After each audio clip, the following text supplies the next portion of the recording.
कैसे आप सभी लोग, एक बार फिर से स्वागत है आपका हमारे YouTube channel study with Yogesh में। आज हम पॉलिटी का अगला सेशन देखेंगे जिसमें मैंने आपको संघीय व्यवस्था यानी जो इंडिया में सिस्टम है उसके तहत मैंने केंद्र राज्य संबंध पढ़ाए थे, भारतीय संविधान की विशेषताएं वगैरह। उसी का एक पार्ट है वो है केंद्र राज्य संबंध, जो कि one of the most important topic आप लोग कह सकते हैं आपके पॉलिटी के सिलेबस का, यानी भारतीय संविधान के सिलेबस का सबसे महत्वपूर्ण टॉपिक है। और बात एक ही आती है, यानी घूम फिर के एक ही चीज होती है। आप इसको वन लाइनर रट के बैठो तो आप रट तो लोगे, समझ में आएगा नहीं, ठीक है। दूसरा, थ्योरेटिकल चीजें पढ़ोगे, वन लाइनर भी तैयार हो जाएंगे, चीजें समझ भी आ जाएगी, क्वेश्चन घुमा फिरा के पूछे वो भी बन जाएगा। अर्थात दोनों ही चीजें एक ही तरीके से संभव हैं, यानी आपका टॉपिक अगर सही तरीके से तैयार है तो फैक्ट और कॉन्सेप्ट दोनों आपके बनेंगे और वही आपको एग्जाम में सफलता दिलाएंगे, ठीक है। तो हम देखते हैं बच्चों केंद्र और राज्य संबंध, अर्थात हमारे देश में यानी जो सेंट्रल है और जो स्टेट गवर्नमेंट है उनके बीच संबंध। इनको तीन चीजों के आधार पर बच्चों कैटेगराइज किया गया है, ठीक है। और वो तीन कौन सी कैटेगराइज है? एक तो है बच्चों केंद्र, ऐसे ही बनाना जैसे मैं वो लिखूंगा, ठीक है। एक को बोलते हैं बच्चों विधायी संबंध, यानी जो कानून से संबंध यानी कानून बनाने वगैरह से संबंध है तो उसको बोलते हैं विधायी संबंध, ठीक है। दूसरा है तो प्रशासनिक संबंध, एडमिनिस्ट्रेटिव, ठीक है, प्रशासनिक संबंध। और तीसरा आता है बच्चों वित्तीय संबंध यानी फाइनेंशियल, ठीक है। तीसरा कौन सा आता है? वित्तीय। यानी हमारे देश में केंद्र और राज्य के संबंध को तीन आधारों पर कैटेगराइज किया गया है। कौन कौन सा? विधायी संबंध, प्रशासनिक संबंध और वित्तीय संबंध। और हम इसी तरीके से इसको लेके चलेंगे, ठीक है। अब देखिए, जब मैंने आपको पहले क्लासेस पढ़ाई थी उसमें मैंने एक चीज बताया था कि हमने जो सिस्टम अपनाया है हमारे देश में कौन सा सिस्टम है? संघीय व्यवस्था। मैंने क्या पढ़ाया था आपको? हमारे देश में कौन सी व्यवस्था है? संघीय व्यवस्था। ये मैं आपको समझा चुका हूं। और मैंने ये भी बताया था कि संघीय व्यवस्था का मतलब क्या होता है? जहां पर एक से अधिक स्तर पर सरकारें पाई जाती हैं, गवर्नमेंट पाई जाती है। अर्थात जहां केंद्र सरकार होगी, नीचे स्टेट गवर्नमेंट्स होंगे और नीचे उसके अलावा अब तो लोकल गवर्नमेंट भी आ गई, पंचायत वगैरह, ठीक है। तो संघीय व्यवस्था में एक से अधिक स्थान पे क्या होती है? सरकार का फॉर्मेशन होता है, भारत में ये व्यवस्था है। दूसरा, शक्तियों का विभाजन होता है बच्चों, ठीक है, शक्तियों का विभाजन, ये मैं आपको पढ़ा चुका हूं। और शक्तियों का विभाजन भी किसके मध्य किया गया है संविधान द्वारा? एक तो आपका राज्य को भी मतलब शक्तियां दी गई हैं, केंद्र को शक्तियां दी गई हैं, यानी इसके अलावा स्टेट को भी पावर है, सेंट्रल को पावर है, स्टेट को पावर है।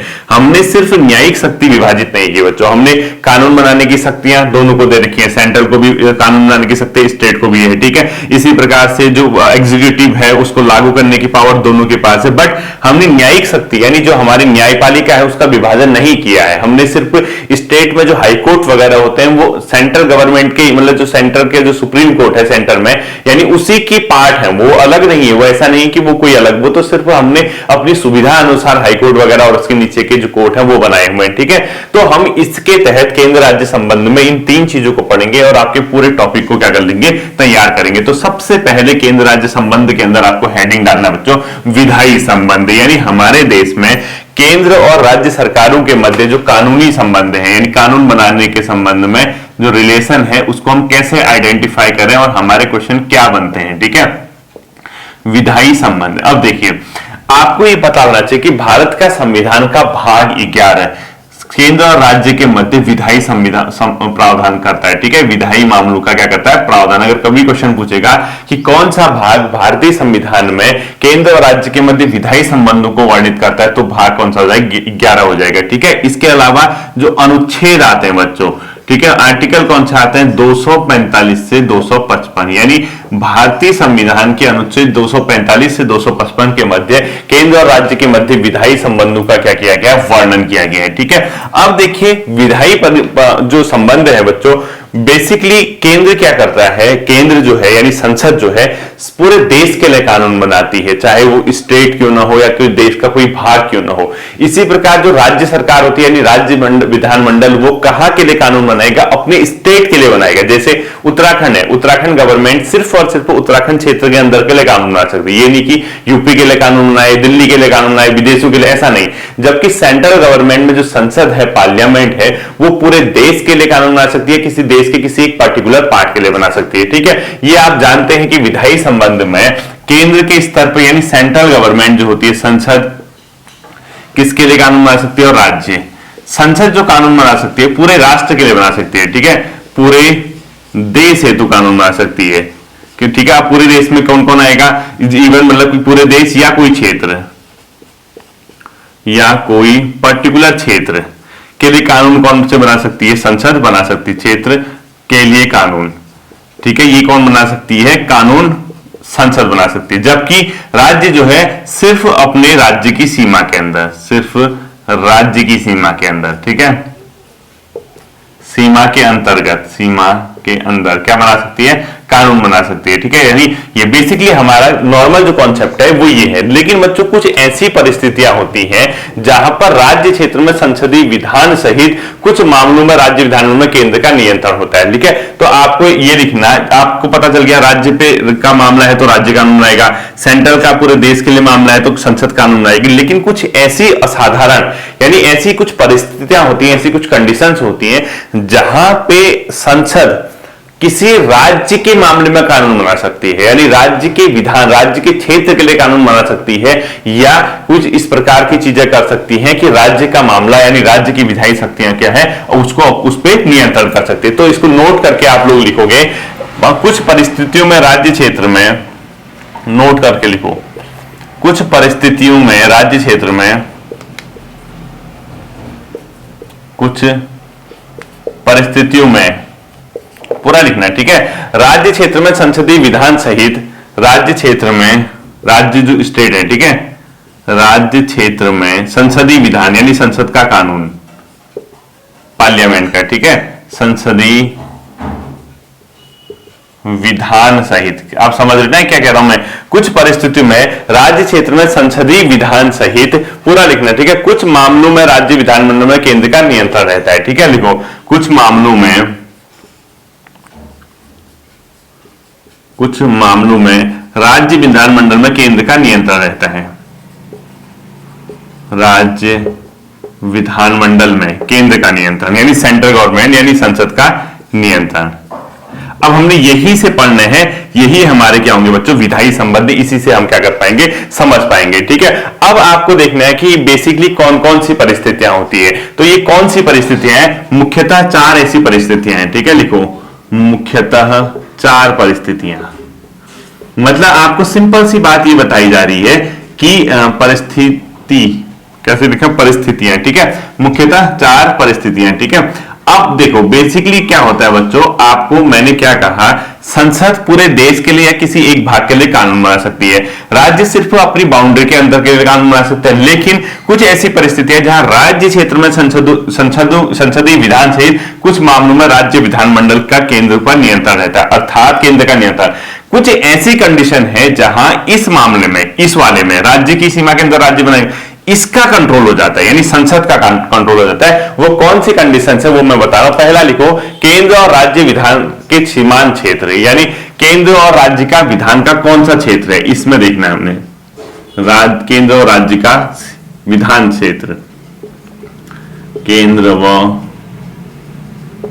राज्य के विधान के क्षेत्र या विधान क्षेत्र। ठीक है, यानी किस किस क्षेत्र में केंद्र कानून बनाएगी, किस में संसद बनाएगी यानी स्टेट बनाएगा, वो देखना है हमने। दूसरा लिखो, विधायी विषय का बंटवारा, यानी जो शक्तियां हैं वो कैसे बांटी गई, हमने यही पढ़ना है। ठीक है, विधायी विषय का बंटवारा, यानी जो कानून कौन किस विषय में बताएगा, इसका भी क्या किया गया, संविधान द्वारा बंटवारा किया गया है, कौन से लोग किस पे कानून बनाएंगे। तीसरा लिखो आप लोग, राज्य क्षेत्र में संसदीय विधान, यानी राज्य के क्षेत्र में संसद कब कानून बना सकती है। ये 4 पॉइंट पढ़ने हैं। ठीक है, राज्य क्षेत्र में संसदीय विधान, राज्य क्षेत्र में संसदीय विधान, और फोर्थ आपने लिखना है बच्चों, कुछ ऐसी कंडीशंस जहां पर क्या कर सकते हैं, राज्य विधान पर केंद्र का नियंत्रण होता है। ठीक है, लिखो, राज्य विधान पर केंद्र का नियंत्रण, विधान पर केंद्र का नियंत्रण। अब आपको कैसे क्या चल रहा है ये मैं बताता हूं। देखो यहां से समझो, मैंने क्या क्या विधायी संबंधी इसमें है, संसद अपने किसी देश, पूरे देश के लिए, किसी एक देश के किसी भाग के लिए कानून बना सकती है, स्टेट सिर्फ राज्य के लिए बना सकती है। लेकिन कुछ ऐसी कंडीशंस, परिस्थितियां उत्पन्न होती हैं कि राज्य के विधान पर संसद का नियंत्रण हो जाता है, यानी राज्य जो कानून बना रहा है उस पर संसदीय विधान नियंत्रित होता है, अर्थात राज्य विधानमंडल में केंद्र का नियंत्रण, सेंट्रल गवर्नमेंट उसको कंट्रोल कर लेती है। और वो हम किस तरीके से इसके अंदर आइडेंटिफाई करेंगे उसको हम 1 बाय 1 पढ़ते हैं। ठीक है, अब सबसे पहला लिखो आप लोग, केंद्र और राज्य विधान का क्षेत्र क्षेत्रीय विस्तार, अर्थात केंद्र सरकार कहां तक कानून बना सकती है और राज्य सरकार कहां बनाएगी, उस चीज को हमने 1 बाय 1 पढ़ना है। ठीक है, यहीं पे आपका विधायी संबंध क्या होगा, उसके बाद एंड होगा। पहला आप लोग लिखो बच्चों, हेडिंग के रूप में पहला पॉइंट आपने लिखना है, क्या लिखोगे, पहला, केंद्र और राज्य विधान का क्षेत्रीय विस्तार। केंद्र व राज्य विधान का क्षेत्रीय विस्तार, इसका क्या मतलब है कि जो केंद्र सरकार है उसका क्षेत्र क्या होगा कानून बनाने का, राज्य विधान है उसका क्या क्षेत्र होगा, ये। ठीक है, अब आपको सिर्फ समझना है बच्चों। देखो, आप सब जानते हैं संसद को क्या पावर दी गई, मैंने अभी बताया। संसद को क्या राइट है, पूरे देश के लिए अर्थात पूरे भारत या इसके किसी भाग या क्षेत्र हेतु कानून बना सकती है। ठीक है, लिखो, पूरे देश हेतु कानून, पूरे देश या इसके किसी भाग, इसके किसी भाग ऑब्लिक क्षेत्र हेतु कानून कौन बना सकती है, पार्लियामेंट। ठीक है, अब पूरे भाग है स्टेट का, देश का मतलब या तो स्टेट होंगे, राज्य होंगे, या प्लस यूनियन टेरिटरी होंगे, यानी संघ शासित प्रदेश। ठीक है, तो उस पर कानून कौन बनाएगा, संसद। दूसरा, राज्य विधानमंडल कहां बनाएगा, फिर क्षेत्र, हमने हेडिंग से देखो क्षेत्रीय विस्तार यानी क्षेत्र देखना है। ठीक है, राज्य जो है हमारे स्टेट जो है जहां कानून बनते हैं, ये कहां के लिए कानून बनाएगा, राज्य विधानमंडल। इसको सिर्फ पावर है बच्चों, पूरे राज्य या इसके किसी क्षेत्र हेतु कानून बना सकता है। ठीक है, लिखो, पूरे राज्य या इसके क्षेत्र हेतु,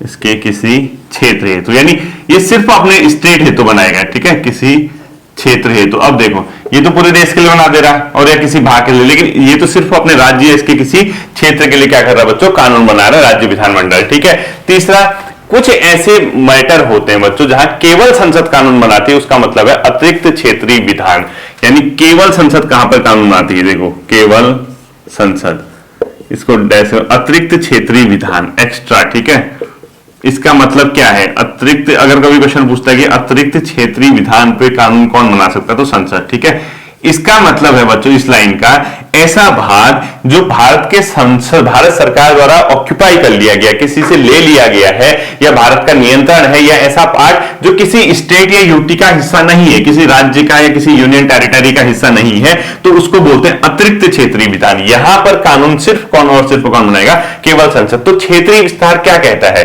संसद पूरे देश के लिए या किसी उसके भाग के लिए, क्षेत्र के लिए कानून बनाएगा। राज्य विधानमंडल कहां के लिए बनाएगी, पूरे राज्य या इसकी किसी क्षेत्र हेतु, जबकि अतिरिक्त क्षेत्रीय विधान पर कानून कौन बना सकती है, केवल पार्लियामेंट बना सकती है। ठीक है, अब देखो, जब आपने ये पढ़ा तो संसद पर बच्चों संविधान द्वारा क्षेत्रीय न्याय क्षेत्र पर प्रतिबंध लगाया जाता है, यानी संसद क्या कर सकती है, संसद ने, सिंपल सी बात है, पार्लियामेंट जो है वो संविधान द्वारा क्षेत्रीय न्याय क्षेत्र पर प्रतिबंध यानी कानून नहीं बना सकती। अर्थात आपको मैं इस चीज को समझाता हूं, जो राष्ट्रपति है बच्चों, राष्ट्रपति कुछ ऐसी कंडीशंस हैं, मतलब ये जो संसद है इस पे संविधान ने कई बार कुछ ऐसे पॉइंट है जहां पर प्रतिबंध लगा रखा है, यानी संविधान ने संसद को कुछ ऐसी की पॉइंट है जहां पर कानून बनाने से रोका जा सकता है। अर्थात जैसे कोई यूटी है, यूनियन टेरिटरी है, वहां पर शांति व्यवस्था, वहां बढ़िया कानून व्यवस्था, वहां के विकास के लिए अगर राष्ट्रपति कोई नियम बनाता है तो वो नियम जो होगा वो सेम टू सेम संसद द्वारा बनाए गए कानून की तरह होगा, तो ऐसे मामले में संसद उस पर छेड़छाड़ नहीं कर सकती है। ठीक है,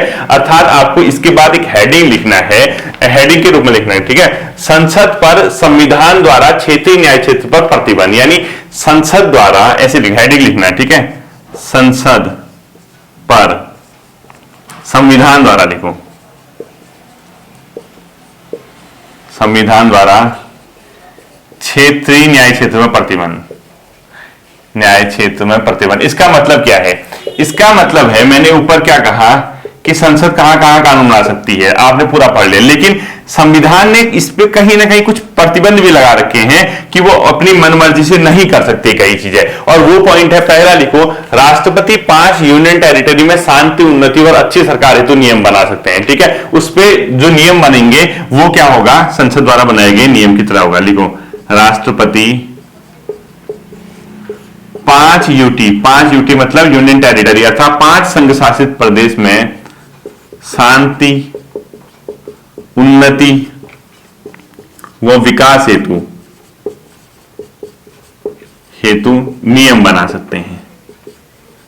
कौन? राष्ट्रपति। और ये जो नियम होंगे बच्चों, ये बिल्कुल ऐसे नियम होंगे जैसे कि संसद ने कानून बनाया है, वैसा ही इसको भी माना जाएगा। और ये यूटी कौन कौन से हैं? अंडमान एंड निकोबार द्वीप समूह, लक्षद्वीप, दमन एंड द्वीप, दादरा एंड नागर हवेली और लद्दाख। ठीक है, इसके अंदर जहां विधानसभा नहीं है वो आप 5 के 5 यूटी के नाम लिख लो। एक का पहला लिखो Dadra and Nagar Haveli, Daman and द्वीप, इसके अलावा अंडमान निकोबार द्वीप समूह, लद्दाख और लक्षद्वीप। ये 5 यूटी हैं जहां पर राष्ट्रपति शांति, उन्नति और विकास हेतु क्या बना सकते हैं? कानून बना सकते हैं। ठीक है, जब राष्ट्रपति ने कानून बना दिया तो इसके संबंध में इसे संसद के किसी अधिनियम को निरसित, संशोधित का अधिकार नहीं है। यानी इसके संबंध में जो 5 यूटी है, राष्ट्रपति ने अगर इसके लिए नियम वगैरह बना दिए तो पार्लियामेंट को ये कोई पावर नहीं है कि वो इसको क्या कर सके, या अपने आप में संसद मतलब इसको जो बनाया है इसके लिए कोई निरसित कर दे, इसको खत्म कर दे, या उसको संशोधन करे, या इसका इस प्रकार का कोई अधिकार नहीं है। और ऐसा कानून जो होगा वो किसकी तरह होगा? संसद द्वारा बनाए गए कानून की तरह होगा। ठीक है, तो पहला पॉइंट आप इसको ब्रैकेट में लिखो, संसद इसे संशोधित ऑब्लिक निरसित, या निरसित मतलब खत्म, ठीक है, या निरस्त, या लिख दो, जो भी लिखो, निरस्त ऑब्लिक नहीं कर सकते, लिख दो, नहीं कर सकते। ठीक है, कोई ऐसा कानून नहीं बनाएगी। और ये बिल्कुल राष्ट्रपति को ये पावर है। इसके अलावा बच्चों देखो, जब आपने ये चीज देखी तो इसमें राज्यपाल को भी इस प्रकार की कुछ शक्तियां दी गई है। राज्यपाल क्या कर सकता है बच्चों? जैसे मतलब हमने क्या पढ़ा, देखो मैं सिंपल से आपको बता रहा हूं। हमने देखा कि संसद जो है पूरे देश के किसी भाग हेतु कानून बना सकती है। तो आपने कहा सर ऐसा हमेशा लागू होगा, मैंने कहा ना, कुछ ऐसी कंडीशंस हैं जहां पर ये संविधान इस पे प्रतिबैन लगा देता है। पहली कंडीशन क्या थी? राष्ट्रपति ने 5 यूटी पकड़ी और उसके लिए कोई नियम बना दिया बाई चांस, ठीक है, तो पार्लियामेंट ऐसा कर ही नहीं सकती कि उसको निरसित कर दे, संशोधित कर सकते या कुछ करते, ऐसा एक्ट नहीं लाएगी। ठीक है, दूसरा, राज्यपाल क्या होता है? संसद के कानून को कुछ ऐसे क्षेत्र, कुछ ऐसे अनुसूचित क्षेत्र लाइक असम में है जहां जनजाति इलाके हैं, वहां संसद के कानून को लागू होने से रोक सकता है। ठीक है, तो सेकंड पॉइंट लिखो, राज्यपाल के आगे लिखो, संसद के किसी कानून को सूचीबद्ध क्षेत्र में लागू न करे और उसको संशोधन कर सकता है। ठीक है, तो लिखो संसद के किसी कानून को सूचीबद्ध क्षेत्र में लागू न करे, राज्यपाल को यह पावर है। लिखो, संसद के किसी कानून को सूचीबद्ध क्षेत्र में लागू न करे। ठीक है, सूचीबद्ध क्षेत्र में लागू न करे, लागू न करे ऑब्लिक संशोधित कर दे, लिख दो, या संशोधित कर दे, इसको जो भी लिखते हो। ठीक है, इसी तरीके से बच्चों जो असम का राज्यपाल है ना, आसाम के राज्यपाल को यह पावर है कि वो क्या कर सकता है, जो वहां जनजाति जिले हैं, ठीक है, वहां पर ऐसा कानून लागू करने या उसको संशोधन करने का अधिकार उसको है। ठीक है, लिखो तीसरा, इसी में तीसरा पॉइंट लिखो, ये अपवाद है, एक्सेप्शन है। ठीक है, असम के राज्यपाल को, ये हम रोक रहे हैं उसकी पावर। ठीक है, असम के राज्यपाल को संसद के कानून को जनजाति इलाके या स्वायत्त इलाके, जो भी लिखते हो, जनजाति इलाके या स्वायत्त इलाके लिख दो, या जो स्वायत्त क्षेत्र है, ठीक है, कानून को स्वायत्त या जनजाति इलाके में लागू ऑब्लिक संशोधन का अधिकार, लागू होने से रोकने लगा, लागू न करने ऑब्लिक संशोधन का अधिकार। कहने का मतलब है ऐसे वो क्या कर सकता है, संशोधन कर सकता है। ठीक है, और राष्ट्रपति को भी सेम पावर है, ऐसे नीचे लिखो, इसी प्रकार की पावर राष्ट्रपति को भी है, राष्ट्रपति को भी ऐसी शक्ति, ठीक है, को भी ऐसी शक्ति है। और राष्ट्रपति को ऐसी जो शक्ति है वो 3 किसके लिए है? स्टेट के लिए है। और वो स्टेट कौन कौन से हैं बच्चों? मेघालय, त्रिपुरा और मिजोरम। ठीक है, लिखो मेघालय, त्रिपुरा और मिजोरम, मेघालय, त्रिपुरा और मिजोरम। तो पहला पॉइंट थोड़ा सा कॉम्प्लिकेटेड आपको लगा होगा, कुछ नहीं है, मैंने सिंपल से इसमें क्या बताया, मैंने बताया संसद पूरे देश के लिए, आप किसी भाग के लिए कानून बना सकती है, राज्य अपने स्टेट के लिए कानून बना सकता है, उसके क्षेत्र के लिए कानून बना सकता है। ठीक है, मैंने जो बेसिकली पॉइंट पढ़ाया, मेन जो क्वेश्चन आपका फंस रहा था, क्या संसद पूरे देश के लिए कानून बनाती है, तो इसमें क्या कहीं पे कोई प्रतिबंध है? मैंने कहा बिल्कुल बैन है। उसमें पहला मैंने बताया यूटी, 5 यूटी में राष्ट्रपति द्वारा जो नियम वगैरह बनाए गए उसको संसद एक्ट के तहत चेंज नहीं कर सकती है। दूसरा, तीसरा, राज्यपाल को कुछ ऐसी पावर है कि वो जो कुछ चयनित क्षेत्र है, शेड्यूल्ड इलाके हैं, वहां संसद के कानून को लागू होने से रोक सकती है। इसी प्रकार से राज्यपाल को असम के क्षेत्र में पावर है उसको लगाने से, और राष्ट्रपति को 3 स्टेट में अपना ऐसी पावर दी गई है। ठीक है, इतना ही तो है। दूसरा देखो, विधायी शक्ति का बंटवारा। ठीक है, जैसे केंद्र राज्य के आपने विधान का क्षेत्रीय विस्तार देखा ना, ऐसे सेकंड पॉइंट लिखो, विधायी क्षेत्र का बंटवारा। सेकंड क्या लिखोगे? विधायी क्षेत्र का बंटवारा। यानी हमारे संविधान ने केंद्र और राज्य को कानून बनाने की, कौन किस विषय पर कानून बन रहेगा उसकी भी शक्ति दी है। ठीक है, ये बच्चों कहां पर है? 7वीं अनुसूची में। 7वीं अनुसूची में हमने क्या किया गया है? विधायी शक्ति का बंटवारा। और 7वीं अनुसूची में हमने 3 भाग हैं। एक को बोला जाता है संघ सूची, इस पे कानून कौन बनाएगा? संसद बनाएगी। संसद क्या करेगी? इस पे कानून बनाएगी। ठीक है, दूसरी को बोला जाता है बच्चों राज्य सूची, इसके जो विषय हैं इस पे कौन बनाएगा? राज्य विधानमंडल कानून लिखो, राज्य विधानमंडल इस पे क्या करेगा? कानून बनाएगा। और इस पे तीसरा होता है बच्चों समवर्ती सूची। समवर्ती सूची, इस पे कौन बनाएगा? संसद प्लस राज्य विधानमंडल दोनों बनाएंगे। ठीक है,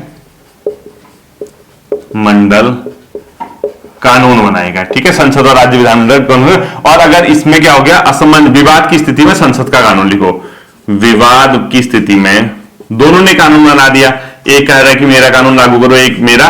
विवाद की स्थिति में संसद का कानून मान्य होगा। ठीक है, संसद का कानून लागू होगा। ठीक, इसके अंदर कुछ सब्जेक्ट दिए गए हैं जिसपे टोटल काम कौन करेगी? पार्लियामेंट करेगी। जैसे विदेश मामले हैं, अब विदेश मामले में राज्य सरकार क्या कानून बनाएगी बताओ? अंतरिक्ष का मामला है, इस पे क्या राज्य सरकार बनाएगी? बैंक के मामले हैं, मुद्रा है, परमाणु ऊर्जा है, ये सब कानून कौन बनाएगा? इस पे केंद्र सरकार बनाएगी। इसमें स्टेट का तो कोई मतलब ही नहीं है। इसके अलावा जनसंख्या है, इस पे सब के सब क्या बनाएगी? स्टेट कानून, सॉरी संसद कानून बनाएगी। ठीक है, आदि। राज्य विधानमंडल किस पे बनाएगा? जो लोकल मुद्दे हैं, जैसे सार्वजनिक व्यवस्था, कानून व्यवस्था, सार्वजनिक व्यवस्था लिखो। इसके अलावा पुलिस के मामले पे कानून कौन बनाएगा? स्टेट गवर्नमेंट बनाएगी। एग्रीकल्चर लिखो, स्थानीय स्वशासन लिखो। स्थानीय स्वशासन का मतलब लोकल गवर्नमेंट जो होती है, ठीक है, जो पंचायत वगैरह से संबंधित, आदि कर दो इसको। इसके अलावा कुछ सब्जेक्ट ऐसे होते हैं बच्चों जिसपे दोनों कानून बना सकते हैं, जैसे एजुकेशन। एजुकेशन पे केंद्र सरकार भी कानून बना सकती है, वन है, ठीक है, शिक्षा है, वन है। इसके अलावा जनसंख्या नियंत्रण है, दोनों कानून। आपको पता चल जाएगा कि दोनों के मुद्दे हैं, जनसंख्या नियंत्रण आदि। ठीक है, ये अब इस पे देखो बच्चों, संविधान ने सब्जेक्ट दिए हुए हैं कि संघ सूची पे कितने विषय होंगे, राज्य सूची पे कितने, समवर्ती चेंज होते रहते हैं। ठीक है, वर्तमान में इसमें 98 विषय हैं, पहले जितने भी थे इसमें 98 है, और राज्य में 59 विषय, और समवर्ती में अपने आप में कितने 52 विषय। ठीक है, राज्य में 59 विषय, देखो 52 विषय, 52, हाँ, और समवर्ती में कितने कर दो 59। यानी राज्य सूची में अपने आप में, सॉरी 59 और 52 उल्टा हो गया। ठीक है, 59 इसमें है, राज्य सूची में कितने होंगे 52 सब्जेक्ट, ऐसे लिखो 52 विषय। इस पे राज्य सरकार कानून बना सकती है, और इस पे 59 विषय जो है इस पे कौन बनाएगी? अपने आप में समवर्ती सूची पे क्या दोनों कानून बनाएंगे। ठीक है, अब देखो बेसिकली होता क्या है बच्चों, इसके अंदर जब आपने ये चीजें पढ़ी, 42वां संविधान संशोधन, एक और चीज होती है, कुछ ऐसे सब्जेक्ट होते हैं जिसका ना इन तीनों में कहीं वर्णन नहीं होगा, उसको बोलते हैं अवशिष्ट शक्तियां, जो बची हुई। ठीक है, इस पे कानून कौन बनाएगा? संसद बनाएगी। बहुत बार क्वेश्चन पूछता है, अवशिष्ट शक्तियां, इस पे संसद कानून बनाएगी। ठीक है, संसद कानून बनाएगी, जिसका वर्णन कहीं भी नहीं है। और हमने जो शक्तियों का बंटवारा लिया गया ना, कनाडा के मॉडल पे है, क्योंकि अमेरिका में बच्चों होता क्या है, जो अवशिष्ट शक्तियां हैं जिसका वर्णन न यहां किया गया है, न यहां किया गया, न यहां किया गया है, वहां जो कानून बनाता है वो राज्य सरकार बनाती है, जबकि अवशिष्ट शक्तियां भारत में संसद को कानून बनाने का अधिकार दिया गया है। तो इसमें एक क्वेश्चन पूछता है बहुत बार, जो 42वां संविधान संशोधन हुआ था, 42nd कॉन्स्टिट्यूशनल अमेंडमेंट 1976, उसमें 5 विषय को बच्चों राज्य सूची से उठा के सीधे समवर्ती सूची में डाला गया था, यानी दोनों अब कानून बनाएंगे। तो लिखो 42वें संविधान संशोधन 1976, इसके तहत क्या हुआ था बच्चों, 5 विषय राज्य सूची से समवर्ती सूची में डाले गए थे। ये बहुत पेपर में आता है, 5 विषय को राज्य सूची से समवर्ती सूची में शिफ्ट, ठीक है, समवर्ती सूची में क्या कर दिया गया, शामिल किया गया। और ये जो विषय थे बच्चों वो लिखो, शिक्षा, ये बहुत पूछता है पेपर में, वन नापतौल, ठीक है। इसके अलावा वन्य जीव व पक्षी संरक्षण लिखो, वन्य जीव व पक्षियों का संरक्षण,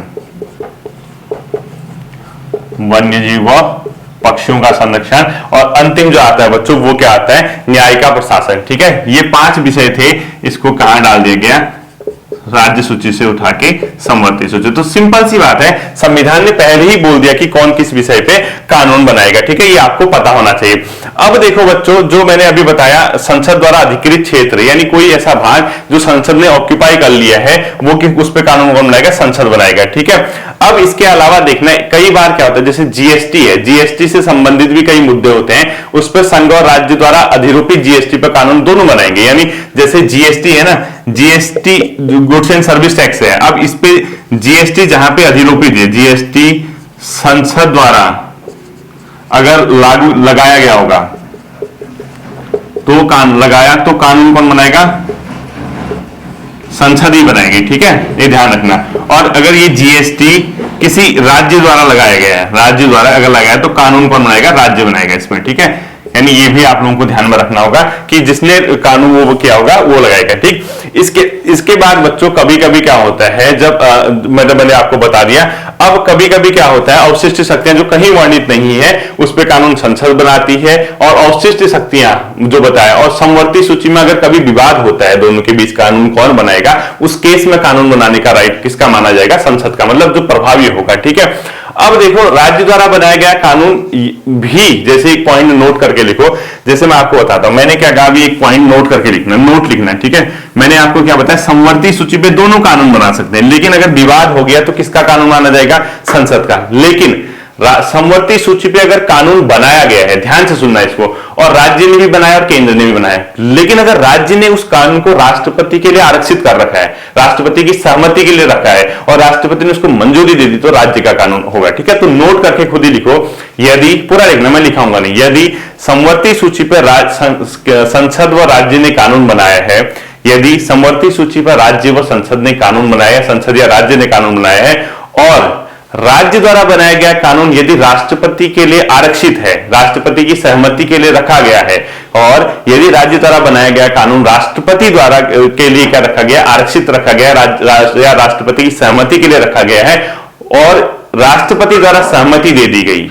और राष्ट्रपति द्वारा सहमति दे दी गई, तो राज्य का कानून क्या माना जाएगा, प्रभावी माना जाएगा, ठीक है। इस चीज को ध्यान रखना, राज्य का कानून क्या माना जाएगा, प्रभावी माना जाएगा। सिंपल सी बात है, समवर्ती सूची पे अगर राज्य और संसद दोनों ने कानून बनाया और राज्य के कानून को राष्ट्रपति की सहमति मिल गई, क्योंकि राष्ट्रपति के लिए आरक्षित किया था, राष्ट्रपति की सहमति मिल गई, तो राज्य का कानून क्या हो जाएगा, प्रभावी हो जाएगा, ठीक है। इसके बाद आता है बच्चों तीसरा, थर्ड पॉइंट, राज्य क्षेत्र में संसदीय विधान, यानी कौन सी ऐसी कंडीशन है जब राज्य के क्षेत्र में संसद का कानून लग जाता है, संसदीय विधान। ये बहुत इंपॉर्टेंट है, ये क्वेश्चन पूछता है कि राज्य के क्षेत्र में, राज्य सूची में संसद का विधान किस किस कंडीशन में लागू किया जा सकता है, संसद का कानून। पहला लिखो, राज्यसभा के प्रस्ताव द्वारा पारित करने पर, राज्यसभा के 2/3 सदस्य के प्रस्ताव द्वारा, ठीक है। अब देखो, भारत के संविधान का आर्टिकल 249 क्या कहता है, यदि राज्यसभा में उपस्थित 2/3 सदस्य उपस्थित, ठीक है, 2/3 मेंबर ने सहमति दे दी कि संसद राज्य सूची के विषय पे कानून बनाए, यानी राज्यसभा के 2/3 सदस्य जो उपस्थित है उन्होंने ये कह दिया कि संसद राज्य सूची के विषय पे कानून बनाए, संसद राज्य सूची पर कानून बनाए, पर कानून बनाने की रिक्वेस्ट कर दी, तो इस केस में क्या होगा, संसद जो है राज्य सूची के विषय पे क्या कर सकती है, कानून बना सकती है। देखना है इसको, तो ये संसद राज्य सूची पर कानून बना सकती है, किसने कहा, राज्यसभा ने कहा। और ये जो बच्चों कानून होगा, ये सिर्फ और सिर्फ क्या होगा, अपने आप में 1 वर्ष तक प्रभावी होगा, ठीक है। लिखो, 1 वर्ष तक प्रभावी। कितने समय तक प्रभावी होगा पूछेगा तो 1 वर्ष तक, और कितने बार बढ़ाया जा सकता है, असंख्य बार बढ़ाया जा सकता है, ठीक है। लिखो, असंख्य बार बढ़ाया जा सकता है, अर्थात आपको ऐसा नहीं कि एक बार में 1 वर्ष हो गया फिर उसको वो आप एक पहले तो एक ही वर्ष तक प्रभावी होगा, फिर उसको आपको दोबारा प्रपोजल लाके ये करना पड़ेगा, फिर बढ़ा दो, फिर ये करना पड़ेगा, फिर ये कर दो, इस टाइप से कहना चाह रहा हूं। पता लगा इसी को असंख्य बार तक प्रभावी करते हैं, ऐसा नहीं, एक बार में 1 वर्ष तक प्रभावी होगा, उसके बाद आपको इसको बढ़ाना पड़ेगा, ठीक है। और राज्य भी ऐसे मामले में सेम कानून बना सकते हैं, असहमति की दिशा में संसद का कानून पारित होगा, ठीक है। अगर जिस विषय पे इसने कहा, राज्यसभा ने कहा ना आप इस पे कानून बना दो, पार्लियामेंट से कहा इस मेजोरिटी से पास करके, उस विषय पे क्या राज्य कानून बना सकता है उस कंडीशन में? बिल्कुल बना सकता है, लेकिन अगर असमंजस होगा या दोनों में आपसी तालमेल नहीं होगा तो संसद का कानून होगा, ठीक है। तो नोट लिखो ये इसी का, ठीक है। ऐसे में राज्य भी कानून बना सकता है, ऐसे में राज्य भी कानून, लेकिन असहमति की दिशा में संसद का कानून लागू, असहमति की दिशा में संसद का कानून लागू, संसद का कानून क्या होगा? लागू होगा, ठीक है। तो पहली कंडीशन क्या है आपको पता चल जाएगा। बी लिखो, राष्ट्रपति शासन के समय, जब राष्ट्रपति शासन लगता है, सॉरी राष्ट्रीय आपात लगता है बच्चों, तो उस समय भी यही कंडीशन होती है, ठीक है। तो बी लिखो आप, राष्ट्रीय आपात, जब आर्टिकल 352 एक्टिव हो जाता है, कौन सा? 352 आर्टिकल है, ठीक है। जब आर्टिकल नंबर 352 एक्टिव हो जाता है तो राज्य क्षेत्र में संसद का कानून लागू हो जाता है, अर्थात राज्य की शक्तियां अधिकृत हो जाएंगी, ठीक है। संसद क्या कर सकती है इसमें? राज्य के कानून लाने की शक्ति अधिकृत, राज्य की शक्तियां क्या कर लेगी? अधिकृत कर लेगी, यानी ऑक्यूपाई कर लेगी और उसको ले लेगी, ठीक है। राज्य की शक्तियां जब वो अधिकृत करेगी तो उसमें क्या होगा? ये जो राष्ट्रीय आपात है, ये जो कानून बना सकता है, संसद कानून बना लेगी, ठीक है। संसद कुछ भी कर सकती है, और अगर ऐसा कानून बन गया तो कितने समय के लिए लगेगा? तो समाप्ति के 6 माह तक ये व्यवस्था लगती है, ठीक है। नोट लिखो, नोट लिखो, अगर कोई कानून बना दिया, ठीक है, संसद ने, ऐसा कानून आपात समाप्ति के 6 माह तक के 6 माह तक रह सकता है, ठीक है।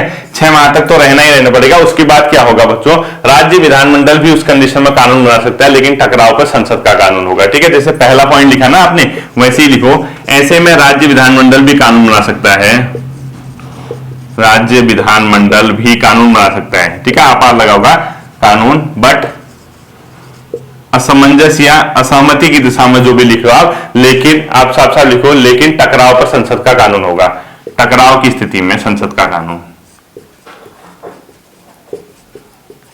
में संसद का कानून क्या होगा? लागू होगा, ठीक है। तो राष्ट्रीय आपातकाल के समय भी इसकी शक्ति किसके पास जा सकती है? संसद के। तीसरा लिखो, राज्यों के अनुरोध करने पर, सी लिखो, अगर किसी राज्य ने अनुरोध कर दिया, राज्यों के अनुरोध करने पर, ठीक है, किसी राज्य ने करने पर, और राज्य में 2 या 2 से अधिक राज्य, 2 या अधिक राज्य, इसका मतलब क्या हुआ बच्चों? किसी राज्य ने संसद से कहा कि साहब हमारे लिए इस मैटर पर कानून बना दो, हमसे नहीं बन पा रहा, तो संसद उस मैटर पे कानून बना सकती है और ये इनका अनुरोध होगा, ठीक है, और राज्य कानून बन जाएगा। तो फिर ऐसे में क्या होगा? कानून कौन बनाएगा?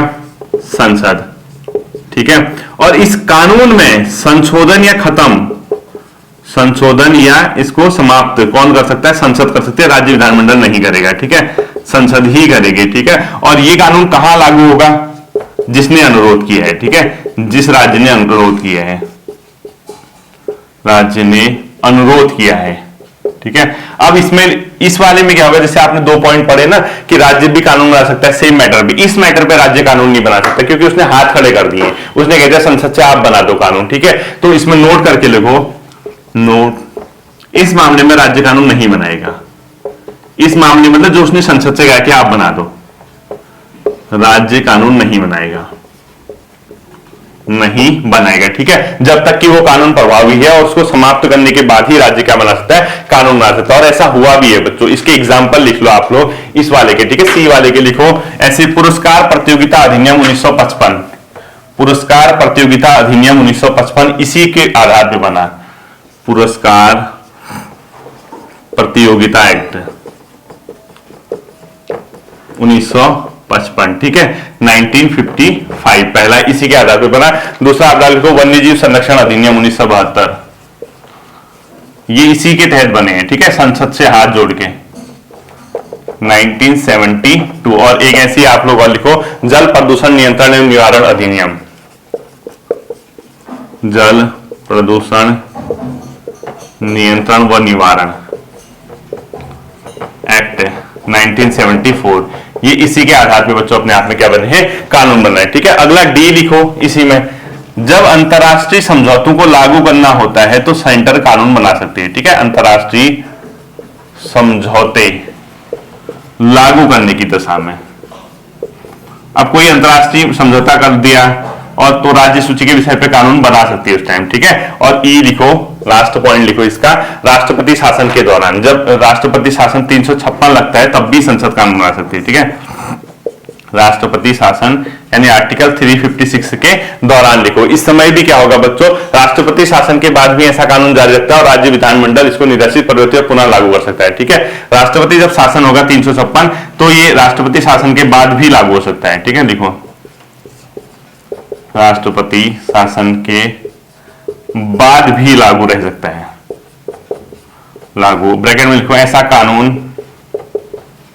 कानून राज्य विधानमंडल समाप्त कर सकती है। मतलब राष्ट्रपति शासन समाप्त हो गया तो ऐसा कानून राज्य विधानमंडल को क्या करना होगा, समाप्त या संशोधित या लागू लिख दो, समाप्त, संशोधित या लागू कर सकती है, राज्य विधानमंडल ही करेगा, इसको सेंटर नहीं करेगा। ठीक है, ये आपका क्या हो गया, ई पॉइंट हो गया। और लास्ट जो आता है बच्चों, जो फोर्थ पॉइंट था हमारा स्टार्टिंग का, वो लिखो, राज्य विधानमंडल पर केंद्र का नियंत्रण कैसे हो सकता है। फोर्थ लिखो, लास्ट पॉइंट बताया था ना, राज्य विधानमंडल पर केंद्र का नियंत्रण लिखो। ठीक है, देखो फोर्थ, राज्य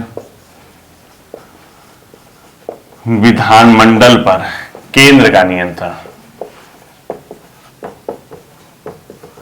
राज्य विधानमंडल पर केंद्र का नियंत्रण यानी सेंटर कैसे उस पर कंट्रोल कर सकते हैं। पहला लिखो, राज्यपाल द्वारा कुछ विधेयक को राष्ट्रपति हेतु सुरक्षित करना, या राज्य सूची पर कुछ विषयों पर विधेयक राष्ट्रपति की पूर्व सहमति से प्रस्तुत करना। लिखो कैसे कैसे हो सकता है। पहला पॉइंट लिखो, राज्यपाल द्वारा कुछ विधेयक राष्ट्रपति हेतु सुरक्षित। अब आप कहोगे सर राज्यपाल का क्या रोल, राज्यपाल राज्य में होता है इसलिए हेतु सुरक्षित। ठीक है, सुरक्षित कर देगा तो इसका क्या मतलब है कि आपने राज्य पे कंट्रोल कर दिया। दूसरा, कुछ विधेयक ऐसे होते हैं ना जो राष्ट्रपति की पूर्व सहमति से प्रस्तुत किए जाते हैं, कुछ विधेयक राष्ट्रपति की पूर्व सहमति से प्रस्तुत होते हैं। ठीक है, राज्य विधानमंडल के कुछ ऐसे बिल होते हैं, पहले मतलब विधेयक होते हैं, पहले उसके लिए राष्ट्रपति की पूर्व सहमति आवश्यक है। इसके ब्रैकेट में लिख लो, व्यापार एवं वाणिज्य पर नियंत्रण, यानी व्यापार एवं वाणिज्य की स्वतंत्रता पे प्रतिबंध लगाना है अगर आपको तो राष्ट्रपति से पूछना पड़ेगा। ठीक है, लिखो व्यापार प्लस वाणिज्य की स्वतंत्रता पर प्रतिबंध। ठीक है, अगर आपको व्यापार और वाणिज्य पर प्रतिबंध लगाना है तो आपको पहले किससे पूछना पड़ेगा, राष्ट्रपति से पूछना पड़ेगा। इसके अलावा केंद्र क्या कर सकता है बच्चों, राज्य के जो विधानमंडल द्वारा कोई पारित धन और वित्त विधेयक है ना, उसको वित्तीय आपातकाल के दौरान राष्ट्रपति तो सुरक्षित रख सकता है। ठीक है, लिखो वित्तीय आपातकाल के दौरान, वित्तीय आपातकाल के दौरान राज्य द्वारा प्रस्तुत वित्त ऑब्लिक धन विधेयक, ये अलग चीज है, आपको बता दूंगा मैं। ठीक है, जब आएगा धन विधेयक को राष्ट्रपति हेतु सुरक्षित, राष्ट्रपति हेतु सुरक्षित, ये कौन कर सकता है, केंद्र सरकार कर सकता है। मतलब सिंपल सी बात है, 3 पॉइंट पढ़े कि कौन सी कंडीशन ऐसी है कि संसद उस पर कंट्रोल कर देती है, तो ये 3 अपने आप में बेसिक कंडीशंस होगी। ठीक है, ये था आपका केंद्र और राज्य के मध्य विधायी संबंधों का वर्णन, यानी अपने आप में एक उनके बीच जो कानूनी जो संबंध होते, कौन कानून बनाएगा, कैसे बनाएगा, ये टॉपिक था। ठीक है, उम्मीद करता हूं आपकी समझ आया होगा। इसको आप लोग एक बार अच्छे से रिवाइज कर लेना, थोड़ा सा तेज क्लास जरूर आपकी रही होगी क्योंकि लेंथी टॉपिक रहते हैं, 1-2 बार पढ़ोगे किताबों से आपको समझ आ जाएगा। फिर मिलता है अगले सेशन पर, अपना ध्यान रखिएगा। Thank you.